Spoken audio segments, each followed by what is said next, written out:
वो है next disease sickle cell anaemia या दात्र कोशिका अरक्तता। थोड़े बहुत इसके पॉइंट पिछले लेक्चर में हमने पढ़े थे कि सिकल सेल एनीमिया या दात्र कोशिका अरक्तता क्या होती है। तो सबसे फर्स्ट पॉइंट जो इसके अंदर याद रखना है, जो सिकल सेल एनीमिया है, अलिंगीय गुणसूत्र। अब अलिंगीय कल मैंने बताया था, जैसे नर है या मेल है उसके अंदर क्रोमोसोम है 44+XY, ये मेल के हैं या नर के क्रोमोसोम है। एक क्रोमोसोम फीमेल के अंदर 44+XX, ये फीमेल के अंदर पाए जाते हैं। तो ये जो क्रोमोसोम है 44, इन 44 क्रोमोसोम को बोलते हैं हम अलिंगीय गुणसूत्र। इन क्रोमोसोम्स को बोला जाता है अलिंगीय गुणसूत्र। अलिंगीय गुणसूत्र का मीनिंग है जो लिंग निर्धारण में सहायता नहीं करते हैं। ऐसे क्रोमोसोम हैं जो लिंग निर्धारण का काम नहीं करेंगे, जबकि दूसरे जो क्रोमोसोम या गुणसूत्र हैं, ये वाले जो हैं XY और XX, इन क्रोमोसोम को बोला जाता है लिंगीय गुणसूत्र। सेक्सुअल क्रोमोसोम, सेक्स क्रोमोसोम या एलोसोम के नाम से इनको जाना जाता है। तो ये जो बीमारी है सिकल सेल एनीमिया, ये लिंगीय गुणसूत्र से जुड़ा हुआ लक्षण नहीं होता है। ये किससे जुड़ी हुई बीमारी होती है? अलिंगीय गुणसूत्र से जुड़ी हुई बीमारी होगी। अलिंगीय गुणसूत्र में भी गुणसूत्र नंबर 11, अलिंगीय गुणसूत्र में भी गुणसूत्र संख्या 11 जो है, उससे रिलेटेड ये डिजीज या बीमारी होती है। इस अलिंगीय गुणसूत्र पर एक अप्रभावी लक्षण पाया जाता है। गुणसूत्र संख्या 11 पर एक अप्रभावी लक्षण पाया जाएगा, एक रेसेसिव कैरेक्टर प्रेजेंट होगा, और इस अप्रभावी लक्षण के कारण सिकल सेल एनीमिया रोग उत्पन्न होता है। अब यहाँ पर जो अप्रभावी लक्षण है, अप्रभावी लक्षण का मीनिंग है, जैसे मान लो सिकल सेल एनीमिया के जीन को हम रिप्रेजेंट करते हैं एस से। सिकल सेल की स्पेलिंग स्टार्ट हो रही है एस से, तो हीमोग्लोबिन के चेंज के कारण होता है, तो इसके जीन को हम रिप्रेजेंट करते हैं HbS। ये सिकल सेल एनीमिया का जीन है। नॉर्मल जीन जो होता है, सामान्य जीन जो होगा, उसको हम रिप्रेजेंट करेंगे HbA से। ये नॉर्मल जीन है, ये सामान्य जीन है जो सामान्य लोगों के अंदर पाया जाएगा। और ये HPS जो हमने लिखा है, ये सिकल सेल एनीमिया का जीन है। तो HbS जो है वो सिकल सेल एनीमिया का जीन है। HbA जो है वो सामान्य जीन है, सामान्य रूप से जो हमारे अंदर या नॉर्मल जो लोग होते हैं उनके अंदर पाया जाता है। अप्रभावी लक्षण जो टर्म हमने लिखी है, इस टर्म का मतलब है कि व्यक्ति रोगग्रस्त, यानी किसी व्यक्ति के अंदर, किसी पर्सन के अंदर सिकल सेल एनीमिया डिजीज केवल किस कंडीशन में मिलेगी? जब उसमें HbS जीन समयुग्मजी अवस्था में उपस्थित हो या होमोजाइगस कंडीशन में उपस्थित हो। यानी जो HbS पाया जा रहा है, ये समयुग्मजी अवस्था या कौन सी कंडीशन में होना चाहिए? होमोजाइगस। तब ही ये जीन अपना इफेक्ट दिखा पाएगा।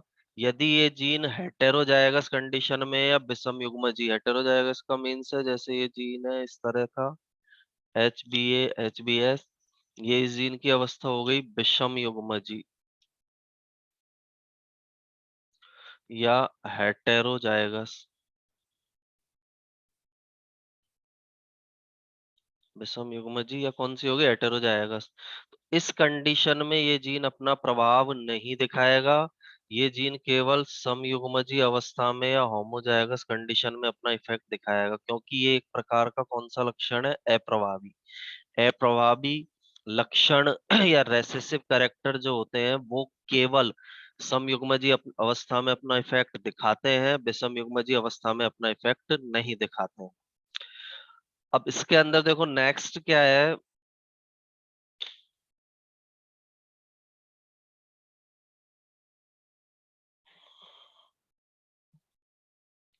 यदि किसी पर्सन के अंदर, किसी व्यक्ति में ये कंडीशन पाई जा रही है HbA HbS, तो एचबीएस कंडीशन में उस व्यक्ति में रोग नहीं मिलेगा, लेकिन इस तरह का व्यक्ति सिकल सेल एनीमिया का वाहक होगा। यानी इनके अंदर रोग तो नहीं मिलेगा, लेकिन ये सिकल सेल एनीमिया को एक पीढ़ी से दूसरी पीढ़ी में ले जाने वाले होंगे। यदि किसी पर्सन में, यदि मनुष्य में ये कंडीशन पाई जा रही है एचबीएस, तो इस प्रकार का जो व्यक्ति होगा वो रोगग्रस्त व्यक्ति होगा। यानी इस तरह के जीनोटाइप वाले व्यक्ति के अंदर कौन सा रोग पाया जाएगा? सिकल सेल एनीमिया जो डिजीज है, वो इस तरह के पर्सन के अंदर उपस्थित होगी।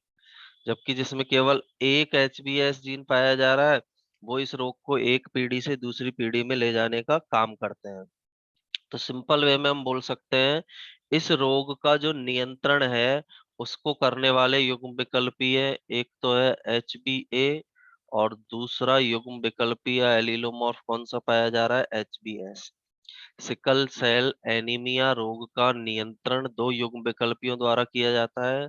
पहला एचबीए है और दूसरा कौन सा है? एचबीएस है।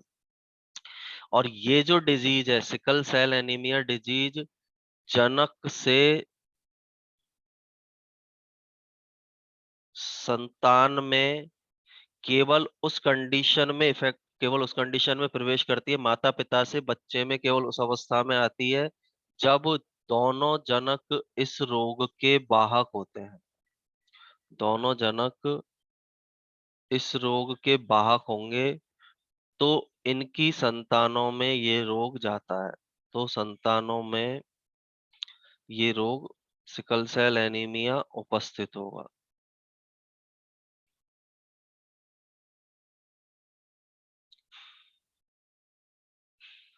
यानी माता और पिता, इस लाइन का मीनिंग ये है, यदि फादर और मदर, माता भी सिकल सेल एनीमिया की वाहक है, पिता भी सिकल सेल एनीमिया का वाहक है, तो इनके बच्चों के अंदर भी कौन सा डिजीज पाया जाएगा? Sickle cell anaemia. माता का भी वाहक होना जरूरी है, कैरियर होना जरूरी है। माता के अंदर ये जीन होना जरूरी है, एचबीएस। पिता भी कैरियर या वाहक होना जरूरी है, पिता में भी ये जीन होना जरूरी है, एचबीएस। तो उनके बच्चे के अंदर इस रोग के होने की संभावना होती है। बच्चा क्या हो सकता है? रोगग्रस्त। यदि एक भी इनमें से वाहक नहीं है, तो बच्चों के अंदर ये रोग नहीं जाता है। फिर नेक्स्ट पॉइंट इसका है, इस रोग के कैरेक्टर केवल उस कंडीशन में दिखाई देते हैं। एक सेकंड, एचबीएस कंडीशन में वाहक हो गया। अब देखो, इस रोग में अभी ऊपर मैंने बताया था, रोग के कैरेक्टर केवल समयुग्मजी व्यक्तियों में दिखाई देते हैं। इस डिजीज के अंदर रोग के लक्षण कौन से व्यक्तियों में दिखाई देंगे? समयुग्मजी व्यक्तियों में। होमोजाइगस कंडीशन में दिखाई देंगे। होमोजाइगस का मतलब है एचबीएस। इन व्यक्तियों को हम बोलेंगे रोगग्रस्त। यानी कोई भी हो, चाहे नर हो या मादा हो, उसके अंदर यदि ये जीन पाए जा रहे हैं एचबीएस, तो वो सिकल सेल एनीमिया से रोगग्रस्त होगा। दूसरा, विषम युग्मजी व्यक्ति यदि कोई है, विषम युग्मजी व्यक्ति, हेटेरोजाइगस कंडीशन में यदि कोई पर्सन पाया जा रहा है, जैसे एचबीएस, तो ये रोगग्रस्त नहीं होगा, ये केवल इस रोग के वाहक का काम करेगा। तो ये टर्म्स इसके अंदर इस डिजीज में याद रखनी है। क्रोमोसोम नंबर याद रखना है 11। क्रोमोसोम नंबर 11 पर ये जीन उपस्थित होगा, इसके कारण ये डिजीज या रोग हो सकता है। अब इस रोग के अंदर होता क्या है, जब ये रोग हो जाएगा, तो जो हीमोग्लोबिन अणु है, यानी ये रोग किससे रिलेटेड है? हमारे आरबीसी से। आरबीसी पर क्या पाया जा रहा है? हीमोग्लोबिन का मॉलिक्यूल पाया जा रहा है, या हीमोग्लोबिन का जो अणु पाया जा रहा है। हीमोग्लोबिन अणु में दो श्रृंखलाएं होती है, एक अल्फा चेन और एक बीटा चेन। यानी हीमोग्लोबिन जो है, आरबीसी है हमारी ब्लड में, आरबीसी में क्या प्रेजेंट है? हीमोग्लोबिन। हीमोग्लोबिन का निर्माण दो प्रकार की श्रृंखलाओं से होता है, एक अल्फा ग्लोबिन चेन होती है और एक होती है बीटा। यानी हीमोग्लोबिन जो है एक प्रकार का प्रोटीन है, तो इसका निर्माण दो प्रकार की पॉलीपेप्टाइड श्रृंखलाओं से होगा। एक को हम बोलते हैं अल्फा ग्लोबिन, और दूसरी वाली को क्या बोला जाता है, बीटा ग्लोबिन।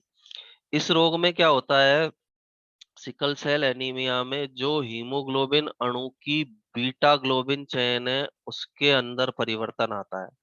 जिस व्यक्ति के अंदर सिकल सेल एनीमिया रोग पाया जा रहा है, उस व्यक्ति में हीमोग्लोबिन की बीटा ग्लोबिन जो चेन पाई जा रही है, बीटा ग्लोबिन श्रृंखला में परिवर्तन आता है। परिवर्तन क्या आता है, बीटा ग्लोबिन श्रृंखला में अब जो ये पॉलीपेप्टाइड श्रृंखला है, यानी अल्फा ग्लोबिन बीटा ग्लोबिन, दोनों कौन सी चेन है, पॉलीपेप्टाइड चेन, पॉलीपेप्टाइड श्रृंखलाएं हैं, ये पॉलीपेप्टाइड चेन है। पॉलीपेप्टाइड चेन है तो इनका फॉर्मेशन होता है अमीनो एसिड से।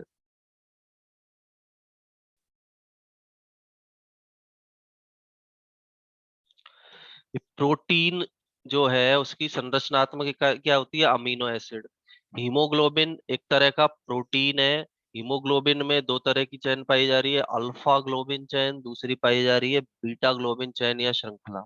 दोनों ही पॉलीपेप्टाइड श्रृंखलाएं हैं, और पॉलीपेप्टाइड श्रृंखलाएं जो होती है वो बनी हुई होती है अमीनो अम्लों से। इस डिजीज में अल्फा ग्लोबिन चेन के अंदर कोई चेंजेस नहीं आएगा, लेकिन बीटा ग्लोबिन श्रृंखला में क्या होगा, जो अमीनो एसिड पाए जा रहे हैं बीटा ग्लोबिन चैन में, एक अमीनो एसिड है ग्लूटामिक एसिड। बीटा ग्लोबिन में एक अमीनो एसिड पाया जा रहा है, उसका नाम है ग्लूटामिक एसिड, ग्लूटामिक अम्ल। सामान्य रूप से बीटा ग्लोबिन में ग्लूटामिक अम्ल मिल रहा है, लेकिन सिकल सेल एनीमिया में बीटा ग्लोबिन श्रृंखला में ग्लूटामिक अमीनो अम्ल को वैलीन द्वारा प्रतिस्थापित कर दिया जाता है। ग्लूटामिक अमीनो अम्ल की जगह पर कौन सा अमीनो अम्ल आ जाता है, वैलीन अमीनो अम्ल आ जाता है। अभी मैं बताऊंगा किस तरह की होती है चैन, अभी केवल सिंपल याद रखना है। बीटा ग्लोबिन चैन में सामान्य रूप से ग्लूटामिक अमीनो एसिड पाया जा रहा है। जब किसी पर्सन में सिकल सेल एनीमिया रोग होगा, तो उस व्यक्ति में बीटा ग्लोबिन जो श्रृंखला है उसके ग्लूटामिक अम्ल के स्थान पर बैलीन अमीनो अम्ल उसके अंदर आ जाता है। और जब बीटा ग्लोबिन श्रृंखला में ग्लूटामिक की जगह बैलीन अमीनो अम्ल आ जाएगा, तो कॉडॉन बदलता है। जब अमीनो अम्ल की श्रृंखला है ना, वही कॉडॉन जेनेटिक कोड को बनाती है। ग्लूटामिक अम्ल की जगह जब बैलीन अमीनो अम्ल आया, तो कॉडॉन बदलेगा। कॉडॉन बदलने के कारण जब ग्लूटामिक की जगह बैलिन अमीनो अम्ल आया, जेनेटिक कोड के अंदर चेंज हुआ, तो उसके कारण जो हीमोग्लोबिन अणु है उसका सही प्रकार से निर्माण नहीं हो पाता है। और हीमोग्लोबिन अणु जब सही प्रकार से नहीं बनेगा, निम्न ऑक्सीजन तनाव में कम ऑक्सीजन की उपस्थिति में हीमोग्लोबिन अणु का बहुलीकरण होगा, जिससे आरबीसी का आकार सिकल शेप्ड हो जाता है। नॉर्मल जो आरबीसी है वो उभयावतल होती है, गोलाकार बोल सकते हैं जनरली। उसका आकार सिकल सेप या दात्राकार आरबीसी, उसके आकार में क्या आ जाता है, चेंजेज आ जाता है। जब सिकल सेल आरबीसी होगी, तो आरबीसी के कण आपस में मिलकर जम जाते हैं, और ऊतकों के अंदर या हमारी सेल के अंदर ऑक्सीजन की कमी होगी। हमारे शरीर में ऑक्सीजन का परिवहन करने में आरबीसी सहायक है। आरबीसी की कमी होगी तो शरीर में कोशिकाओं में ऊतकों की कमी होगी और रोगी की मृत्यु भी हो सकती है। ये इस डिजीज के अंदर होता है। अब इसमें जो बीटा ग्लोबिन चैन जो पाई जा रही है, बीटा ग्लोबिन श्रृंखला मिल रही है, जनरल कंडीशन में उसके अंदर जो अमीनो एसिड पाए जा रहे हैं, नॉर्मल जो बीटा ग्लोबिन श्रृंखला है उसमें अमीनो अम्ल पाए जा रहे हैं हमारे पास।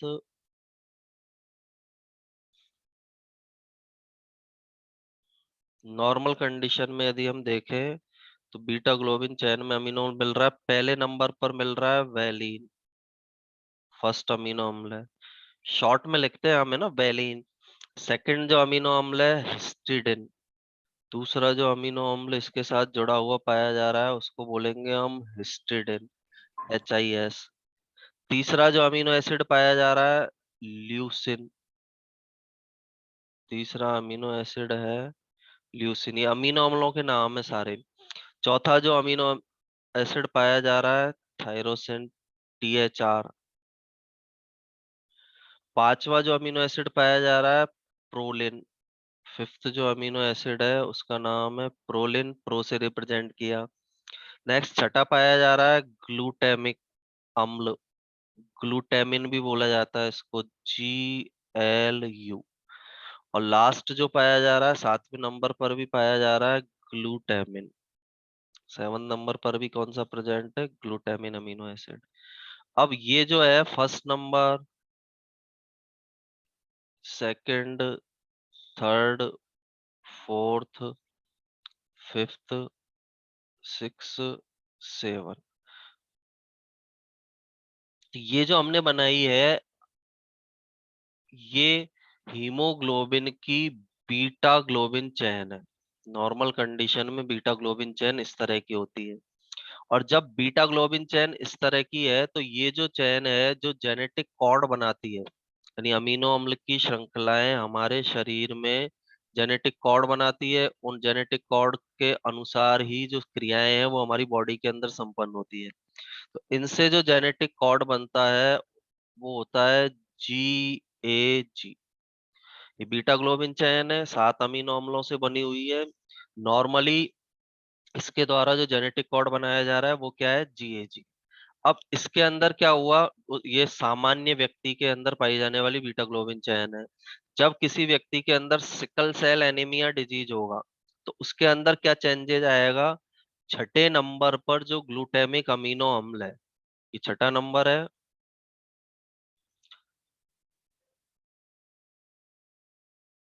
ये छठा नंबर दिख रहा है, तो इस छठे नंबर के ग्लूटामिक अमीनो अम्ल के स्थान पर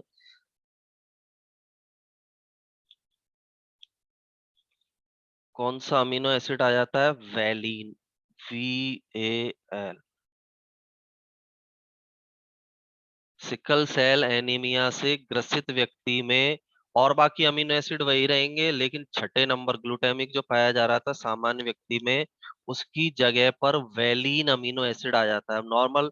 और जो अमीनो एसिड है वो कौन कौन से जो ऊपर हमने लिख रखे हैं वही है और वाले, यानी फर्स्ट नंबर पर वही, यहाँ पर भी क्या मिलेगा? वैलीन।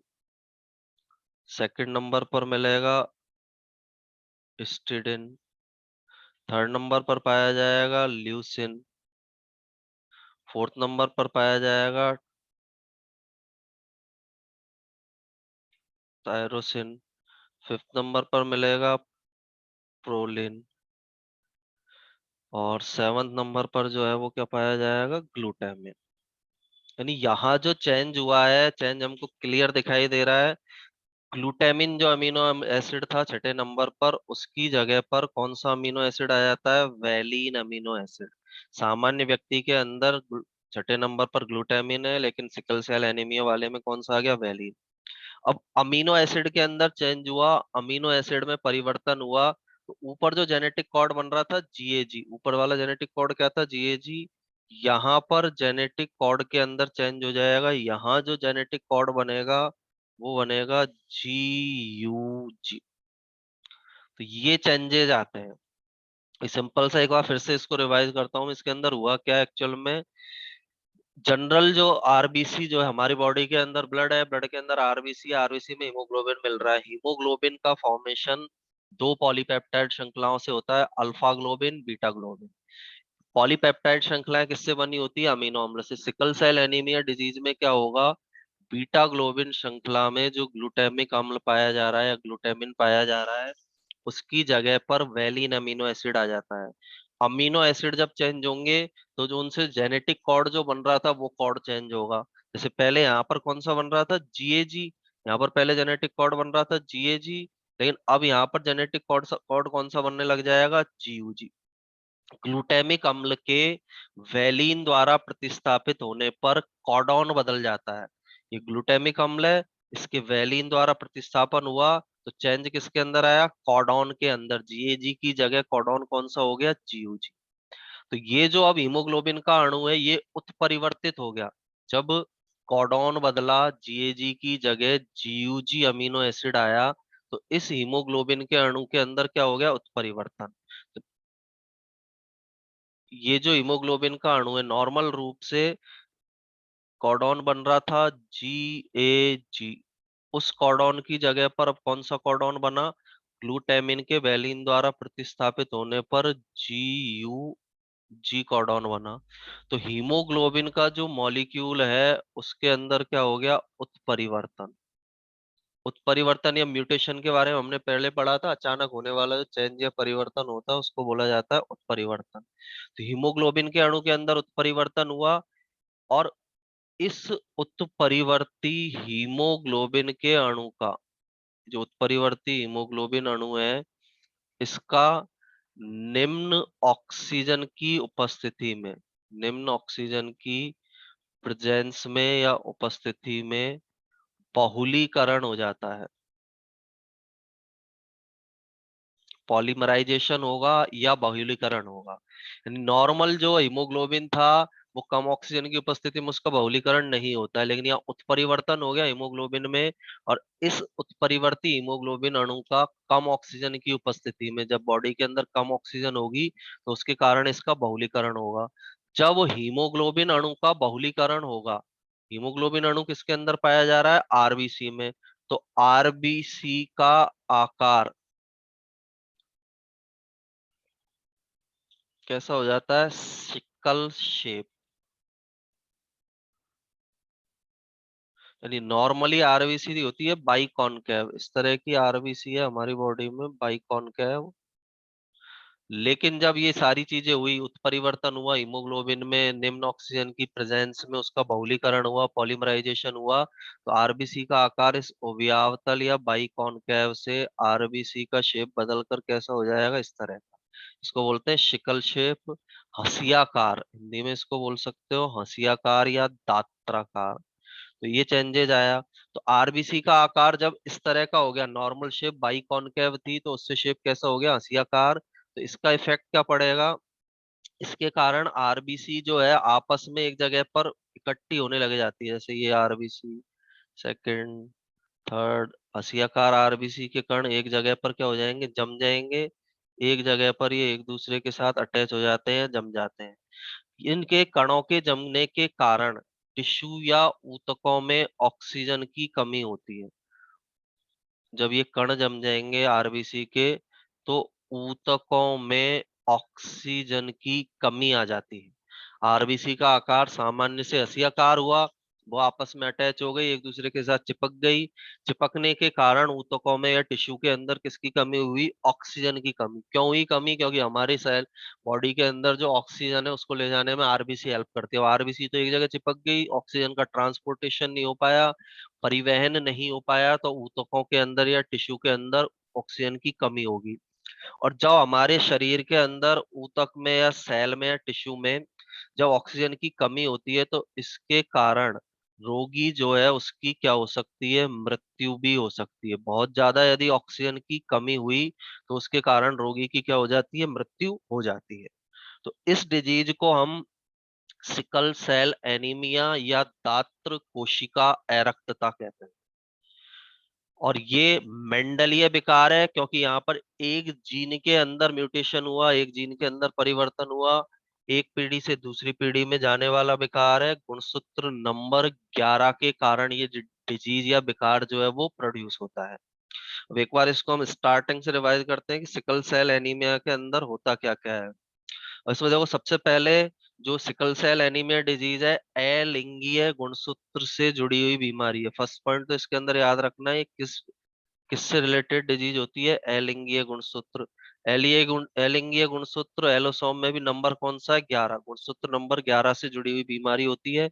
अप्रभावी लक्षण होता है। अप्रभावी लक्षण का मतलब है केवल समयुग्मजी अवस्था में ये अपना प्रभाव दिखाएगा, विषम युग्मजी में अपना प्रभाव नहीं दिखाएगा। अप्रभावी या रेसेसिव कैरेक्टर जो भी होता है वो केवल समयुग्मजी होमोजाइगस में अपना इफेक्ट दिखाता है, हेटेरोजाइगस में अपना इफेक्ट नहीं दिखाता है। दो तरह के जीन इसके अंदर पाए जाएंगे। नॉर्मल जो हीमोग्लोबिन है उस पर पाया जाने वाला जीन है HbA। सिकल सेल एनीमिया वाला जो हीमोग्लोबिन है उस पर कौन सा पाया जाता है, S जीन उस पर प्रेजेंट होता है। अब जिस पर्सन के अंदर ये कंडीशन है, HbA HbS, जिस व्यक्ति में ये जीन पाए जा रहे हैं HbA HbS, वो इस रोग का वाहक होगा, और जिसमें एचपीएस समयुग्मजी अवस्था है वो इस रोग से ग्रसित होगा, यानी उसके अंदर सिकल सेल एनीमिया डिजीज पाई जाएगी। ये रोग माता पिता से संतानों में तभी गमन करता है जब दोनों जनक इस रोग के क्या होंगे, कैरियर, वाहक होंगे, एक पीढ़ी से दूसरी पीढ़ी में ले जाने वाले होंगे। जैसे माता भी वाहक हो, माता में भी क्या पाया जा रहा हो, एचपीएस जीन, पिता भी वाहक हो, पिता में भी क्या पाया जा रहा हो, एचपीएस जीन, तो बच्चे रोगग्रस्त हो सकते हैं, बच्चे के अंदर ये कंडीशन आ सकती है, एचपीएस कंडीशन, तो बच्चे के अंदर ये रोग पाया जा सकता है। फिर समयुग्मजी जो व्यक्ति होते हैं इसमें, यानी जिस पर्सन के अंदर इस जीन की समयुग्मजी अवस्था मिलेगी, एच बी एस वो रोगग्रस्त होंगे। जिस पर्सन में इसकी विषम युग्मजी अवस्था मिलेगी वो इस रोग के वाहक होंगे। अब इस डिजीज के अंदर या इस रोग के अंदर होता क्या है, आरबीसी जो है हमारी, उसके अंदर पाया जाता है हीमोग्लोबिन मॉलिक्यूल। हीमोग्लोबिन में दो पॉलीपेप्टाइड श्रृंखलाएं, एक अल्फा ग्लोबिन और दूसरी को बोला जाता है बीटा ग्लोबिन। इसमें जो चेंज होगा वो कौन सी चेन चेन में होता है, बीटा ग्लोबिन में। पॉलीपेप्टाइड श्रृंखला अमीनो अम्ल से बनी हुई है। नॉर्मल जो पर्सन है, सामान्य व्यक्ति के अंदर जो बीटा ग्लोबिन है, ये सामान्य व्यक्ति की बीटा ग्लोबिन श्रृंखला है। और ये किसकी है, रोगग्रस्त व्यक्ति की बीटा ग्लोबिन श्रृंखला है। ऊपर वाली सामान्य पर्सन की है और नीचे वाली जो है वो किसकी है, रोगग्रस्त जो पर्सन होता है उसकी बीटा ग्लोबिन श्रृंखला होती है। तो नॉर्मल कंडीशन में ये बीटा ग्लोबिन श्रृंखला पाई जा रही है, ये बीटा ग्लोबिन श्रृंखला बन रही है, तो कॉर्ड कौन सा बन रहा है, जीएजी, और हीमोग्लोबिन नॉर्मली रह रहे हैं, कोई म्यूटेशन नहीं हो रहा।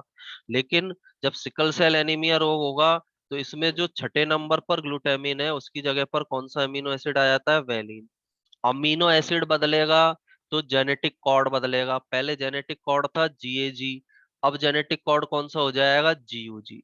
यानी हीमोग्लोबिन के अणु के अंदर म्यूटेशन या उत्परिवर्तन हो जाता है।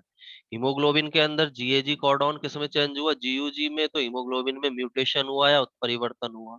ये जो उत्परिवर्ती हीमोग्लोबिन का मॉलिक्यूल है, कम ऑक्सीजन की प्रेजेंस में इसका बहुलीकरण होता है, यानी हीमोग्लोबिन के जैसे मान लो हम माने ये मॉलिक्यूल्स हैं,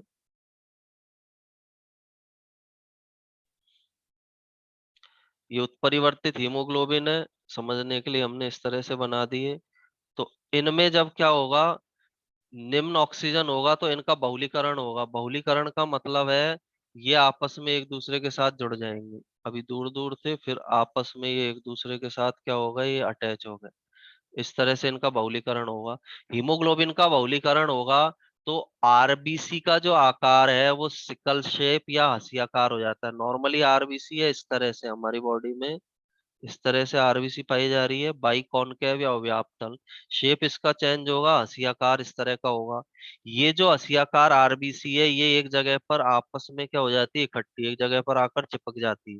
हंसियाकार आरबीसी दात्राकार हुई, आरबीसी कण जम जाते हैं, एक दूसरे से चिपकेंगे, जिसके कारण हमारे टिश्यू में ऊतकों की कमी होती है, जिसमें सिकल सेल एनीमिया रोग मिल रहा है उस व्यक्ति के अंदर। और उस रोगी की ऑक्सीजन की कमी में डेथ हो सकती है या मृत्यु हो सकती है। यदि उसे ऑक्सीजन अवेलेबल करा दी टाइम पर तो वो जिंदा रह जाएगा, यदि ऑक्सीजन अवेलेबल नहीं हुई तो उस पर्सन की डेथ हो जाएगी या वो व्यक्ति मर जाता है। इस डिजीज को हम सिकल सेल एनीमिया या दात्र कोशिका अरक्तता के नाम से इसको जाना जाता है। सेकंड डिजीज थी, फर्स्ट डिजीज पढ़ी थी हमने मेंडलीय विकार में, हीमोफीलिया। सेकंड डिजीज जो है हमारी वो है सिकल सेल एनीमिया। अब नेक्स्ट जो डिजीज पढ़नी है हमें मेंडलीय विकार के अंदर, थर्ड नंबर पर फिनाइल कीटोन्यूरिया। अगली जो डिजीज है उसका नाम है फिनाइल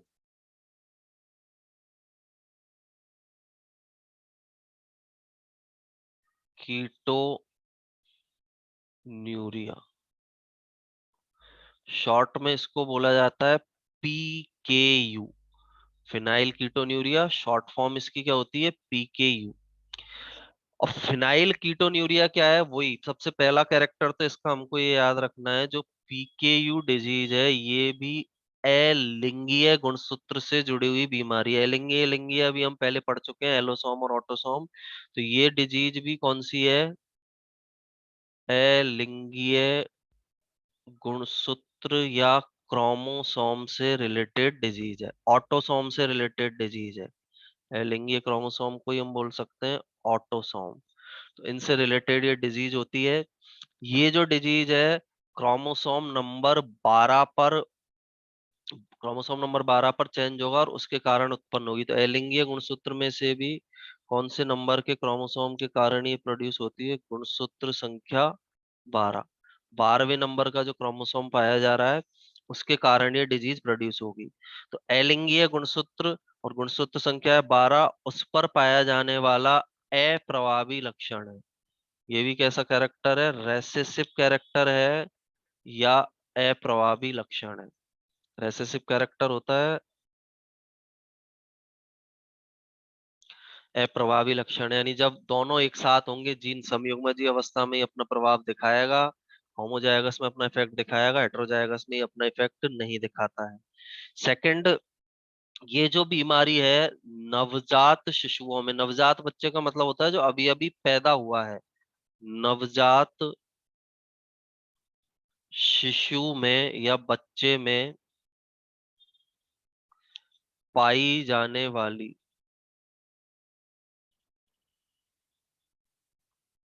उपापचयी विकृति है।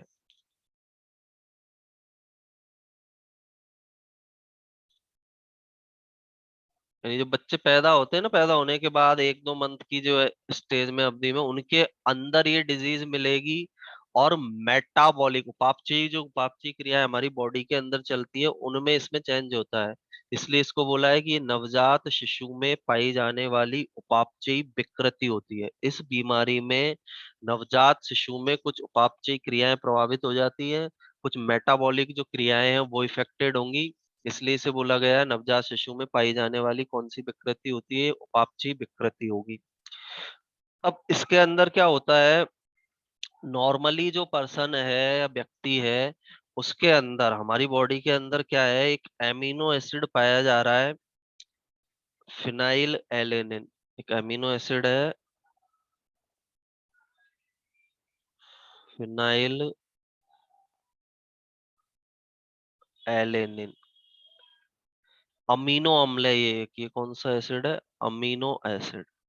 तो हमारे शरीर में फिनाइल एलेनिन अमीनो एसिड पाया जाता है। नॉर्मल पर्सन के अंदर क्या होता है, इस फिनाइल एलेनिन को एक अमीनो अम्ल के अंदर चेंज किया जाता है टाइरोसिन अमीनो एसिड में।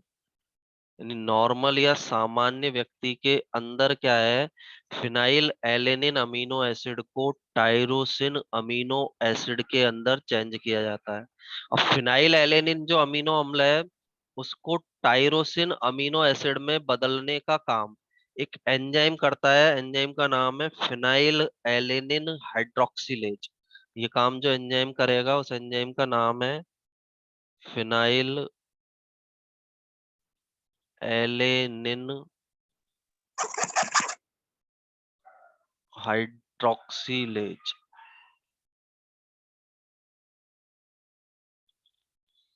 यानी नॉर्मल पर्सन के अंदर क्या हो रहा है, फिनाइल एलेनिन अमीनो एसिड को टाइरोसिन अमीनो एसिड के अंदर चेंज किया जा रहा है। चेंज करने में जो एंजाइम सहायता कर रहा है उस एंजाइम का नाम है फिनाइल एलेनिन हाइड्रोक्सिलेज। लेकिन जिस व्यक्ति के अंदर या जिस बच्चे के अंदर ये बीमारी होगी पीकेयू, उस बच्चे में ये जो फिनाइल एलेनिन हाइड्रोक्सिलेज एंजाइम पाया जा रहा है ये एंजाइम एब्सेंट होता है। निस्बी ये तो नॉर्मल पर्सन है। और जिस व्यक्ति के अंदर बीमारी होगी उसमें ये जो एंजाइम लिखा है हमने फिनाइल एलेनिन हाइड्रोक्सिलेज, ये एंजाइम नहीं पाया जाएगा। पीकेयू डिजीज के अंदर, फिनाइल कीटोन्यूरिया डिजीज के अंदर फिनाइल एलेनिन हाइड्रोक्सिलेज एंजाइम उपस्थित होता है। अब इसका इफेक्ट क्या पड़ेगा, नॉर्मल में तो फिनाइल एलेनिन अमीनो एसिड को किसमें बदला जा रहा है? टाइरोसिन में। लेकिन जिसमें पीकेयू डिजीज है उसमें एंजाइम ही नहीं है। एंजाइम नहीं है तो जो फिनाइल एलेनिन है, फिनाइल एलेनिन अमीनो एसिड है, ये किसके अंदर चेंज नहीं हो पाएगा? टाइरोसिन में। क्योंकि एंजाइम नहीं है तो फिनाइल एलेनिन अमीनो एसिड को किसमें परिवर्तित नहीं किया जा सकेगा? टाइरोसिन अमीनो एसिड के अंदर नहीं बदला जा सकेगा। जब phenyl alanine tyrosine amino acid के अंदर नहीं बदलेगा, तो ये जो फिनाइल एलेनिन है ये बॉडी के अंदर इकट्ठा होने लगेगा। भाई पहले तो फिनाइल एलेनिन बदल रहा था टायरोसिन में, टायरोसिन को हमारी बॉडी और किसी काम के और किसी फंक्शन के अंदर यूज में ले रही थी, लेकिन एंजाइम एब्सेंट है पीकेयू डिजीज में, तो फिनाइल एलेनिन शरीर में क्या होना लगेगा, इकट्ठा। ये शरीर में एकत्रित होने लगता है या शरीर में इकट्ठा होना स्टार्ट कर देता है। अब बॉडी के अंदर जब फिनाइल एलेनिन इकट्ठा होगा, तो ये जो फिनाइल एलेनिन है ये चेंज होगा फिनाइल पायरुबिक एसिड। शरीर में इकट्ठा हुआ, तो इकट्ठा होने पर क्या होगा, ये जो फिनाइल एलेनिन हमारी बॉडी के अंदर इकट्ठा हो रहा है पीकेयू डिजीज वाले पर्सन में, ये फिनाइल एलेनिन चेंज होने लगता है फिनाइल पायरुबिक अम्ल में। अभी यहाँ तक ही याद रखना है अपन को, आगे इसके बारे में आगे थोड़ा सा और है जो हम नेक्स्ट क्लास के अंदर पढ़ेंगे। अभी सिंपल सा याद रखना है पीकेयू डिजीज क्या है, ऑटोसोम से रिलेटेड डिजीज है, एलिंगीय गुणसूत्र से रिलेटेड डिजीज है, क्रोमोसोम नंबर 12 से रिलेटेड डिजीज है, जो एक से संबंधित बीमारी है 12 से। अप्रवाही